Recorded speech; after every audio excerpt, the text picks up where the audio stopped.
Hello, welcome to Libra Philippines. Okay? This is for Libra career reading. Take only what resonates. For personal reading, Jing Tarot Reader, pakisearch na siya sa Facebook, sa TikTok. And yeah, let's start your reading. Bago yan, i-ring ko itong Tibetan Bell to cleanse the space, sa energy. So please lower down your yung volume kasi medyo maingay ito. Okay? Simulan na natin.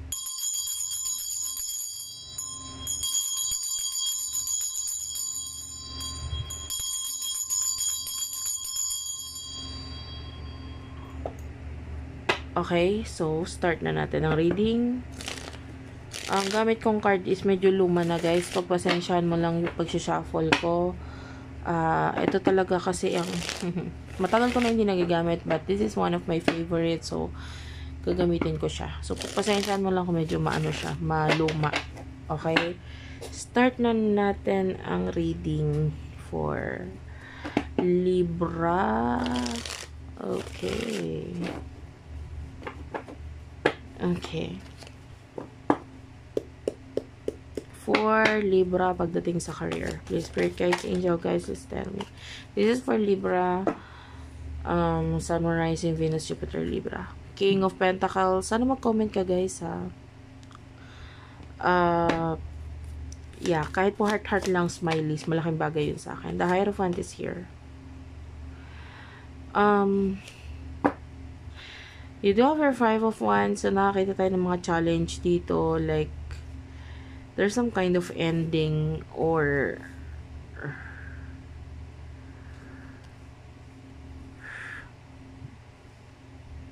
sobrang hirap, ano? You want something na parang hindi mo makuha or hindi mo ma-achieve regarding dito sa isang bagay na ito.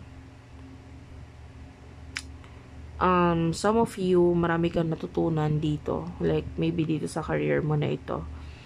Pero nagpapakita ito as something na nagpapalungkot sa'yo ngayon. Because might be, I don't know, I can see you as a stable person. Maybe you do have money, maybe meron kang mga other sources of income, or may nagpo-provide para sa'yo. Some of you, ganun ang story. But, whatever your case is, nakikita natin na may nagpapalungkot sa'yo ngayon. And, I can see you are surrounded by friends. Like, they are real friends, pero wala rin sila magawa sa situation mo. Parang ganun, kung ano man yan. Yung iba, itinatawa mo na lang, ine-enjoy mo na lang, etc. Mag-focus ka sa mga bagay na gusto mo or nakapagpasaya sa'yo. Pero you're just having fun, pero deep inside, there's this wound, no? Or sugat na parang tinatry mong maghilom muna ito. Kasi, or whatever your problem is, parang apektado, pero ayaw mong magpa-apekto. Alam mo yun? Nakikita natin apektado yung career mo, pero ayaw mong magpa-apekto.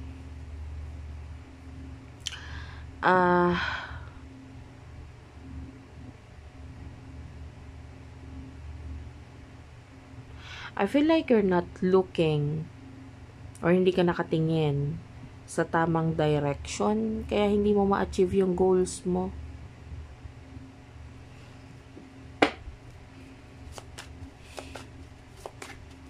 Tell me more for Libra career, please. Spirit Guides, Angel Guides. Some of you, you're losing a lot of money. The Knight of Pentacles is here. Nagpapakita ito as losses. So, yung iba may mga nawala or marami kang nawala na pera, na itapon na pera. But, you do have here the Queen of Wands. And the Knight of Wands. So, it's like, but you're happy. So, nawala man yung mga pera na ito, na natapon man or what, now you're happy, you're okay. Baga hindi mo na nakikita yung mga bagay na nawala sa'yo. Yung perang nawala sa'yo. Na as long na masaya ka naman, I feel like wala ka nang pakialam sa kung sino man ang aalis sa buhay mo. Or ano man ang aalisin pa sa buhay mo. You know, itong buwan na ito, like April 2024, marami talagang transformation, no?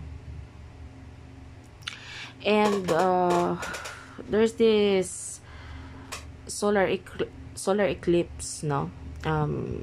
Mangyayari yan April 8 na mangyayari. Itong solar eclipse, and this is, maybe malaking, you know, yung solar eclipse kasi talagang, that could mean new beginnings for some of you. Some of you, that could mean, spiritual awakening. Ayan. Marami ang mangyayari ngayong solar eclipse. And some of you, nire-ready ka dun sa malaking pagbabago na mangyayari sa'yo. No? And tell me about this. Yan. There's the 6 of Wands and the 4 of Wands. I mean, nakakita tayo dito ng happiness. There's this stability for you. You have a lot of respect mula sa ibang tao.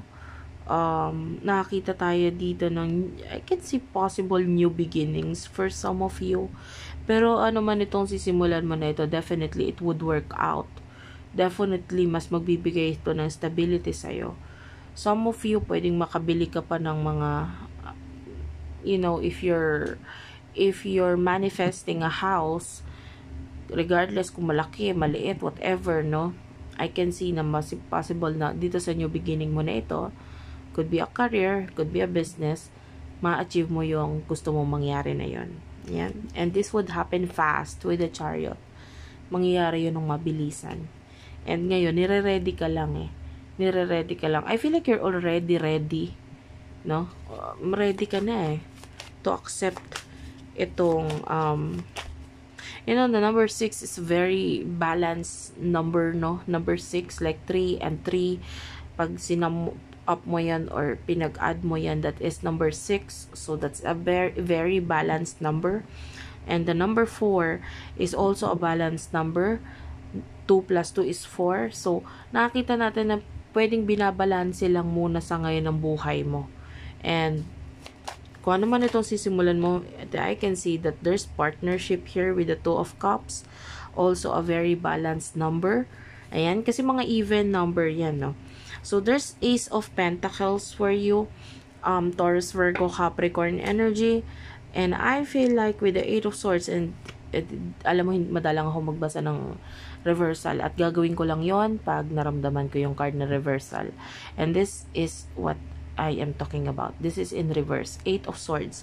And nakikita natin na kung ano man itong new beginning na ito, na nakikita natin may nagpipigil sa'yo, may mga nagpipigil sa'yo. Hindi, wag, ganito, ganyan. Maybe someone is telling you, pero, I feel like hindi mo sinusunod. The Temperance is here. Like, I will go for this. This is what I want. I am very ready. You know, that's the energy eh. Alam mo yung hirap. Like, for example, as you can see, this is like a man.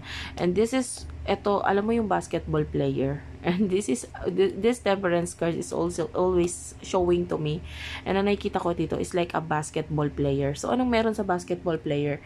I-elaborate ko lang. Yung basketball player kasi, pag isinalang mo yan sa laro, hindi yan pwedeng ngayon pa lang yan naglaro. Maaaring dumaan yan sa training. And whatever your career is, nasisimulan mo, dumaan ka sa training, naghirap ka, yung iba nga sa inyo, naglabas ng maraming pera, pagod, etc. Tapos, pwedeng wala ka na pala. Bakit? Kasi, hindi mo nare-realize yun is part of your learnings. Para maging magaling ka. 'Di ba? And, oo, nasayang, natapo, yung iba, kung this is a business, oo, nalugi. Pero hindi ko masasabing nalugi talaga ako kasi ang dami kong natutunan eh. 'Di ba? Ang dami kong pwede kong i-apply sa susunod. Nakakakita kasi tayo dito na new beginning, and this could be the next steps or next step na gagawin mo, which is to to start something new. And nakita natin, alam mo na kung anong gagawin mo eh. Bihasa ka na dito. And with the Temperance card, you are very, very ready for this. And you're just waiting for something. Waiting for, maybe yung iba sa inyo, if this is a business, naghihintay lang ako ng pondo, naghihintay lang ako ng pera. Yung iba, naghihintay lang ako na mabenta si ganito, ganyan. Naghihintay lang ako na makuha ko yung loan ko, etc. Or yung iba sa inyo, may hinihintay ka lang bago ka pumunta sa isang career na pwedeng if you are applying for a job, wait lang, may hinihintay lang ako. Pero you are very ready na i-accept kung ano man itong new beginning na ito. Okay? And I can see partnership here, very beautiful partnership. So, hindi ka nag-iisa sa kung ano man itong new beginning na ito for you. Okay? So, yeah, for what will be the challenge here for Libra? The challenge here is, I don't see this as a challenge kasi the sun is here. Hindi ko to nakikita as a challenge, but rather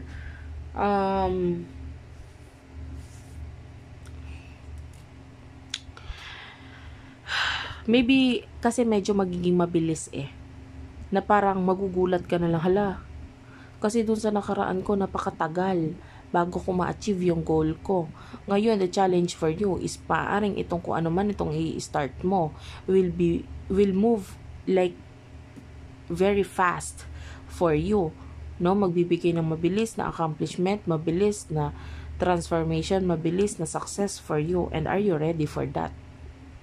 And I can see that you are.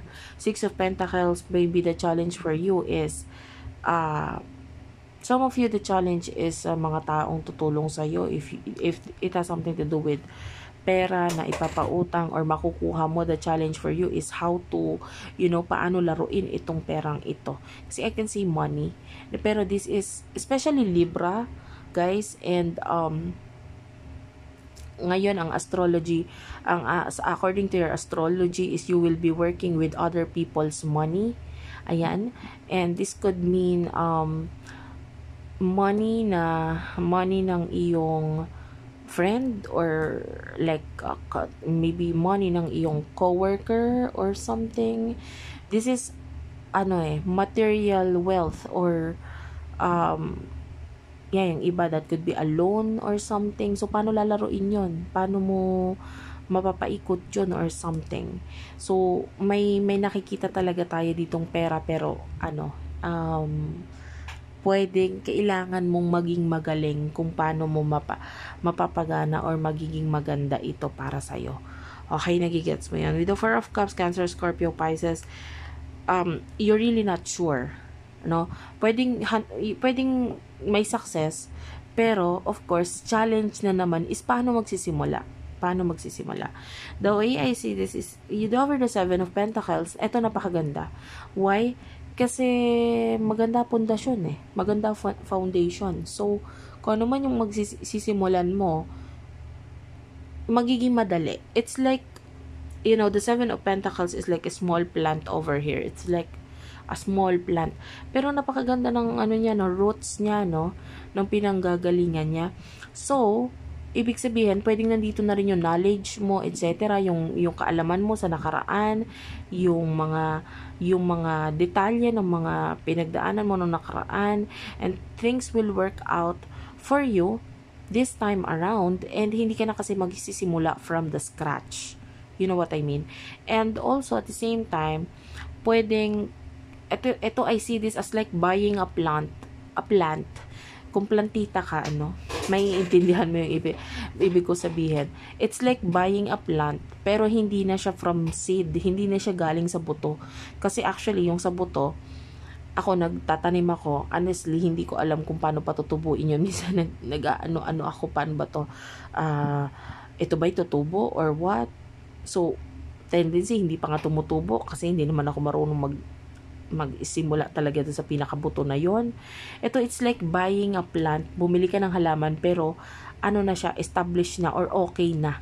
Alam mo yon, yung parang aanuhin mo na lang, hihintayin mo na lang 'di ba? Magbunga para sa iyo. And this would be easier kasi nga hindi ka na magsisimula sa simulang-simula. So whatever this new beginning is, definitely magbibigay ng success for you. Yeah. And I can see you working with other people's money, or yeah, you do have the Page of Swords, continuous learning, maganda yan. Nakakita tayo ng malaking pagbabago for you with regards to your spirituality, the moon, yan, especially there's an eclipse, no? So, yung iba sa inyo, lumalakas ang kanilang spiritual knowledge, spiritual level. You do have your devil, you will be working with other people, susundin ka nila, you will be like a boss or someone na magiging maganda yung marami ang susunod sa'yo, or marami ang mahihikayat ka na gawin yung mga bagay na gusto mo ipagawa sa kanila because, I don't know, because they can see na you are very knowledgeable. Nakikita nila kung gaano ka galing, gaano ka kahusay, gaano ka you know, you're very, the way I see this is that marami kang pinagdaanan, marami kang alam, no? Kaya ikaw ang susundin ganito. Some of you may be working in a career na ikaw talaga yung boss, no? Maybe a businessman, businesswoman. Okay, anyway, thank you for watching, guys. I love you all. Hopefully, na-appreciate mo yung ating reading. Nakakuha ka ng mga messages doon. Kung na-appreciate mo, pakihit na lang po yung like button, pa-subscribe, pa-comment dyan sa baba. Kahit po heart-heart lang, smileys, malaking bagay yun sa akin. I love you all. Thank you for watching, and bye-bye.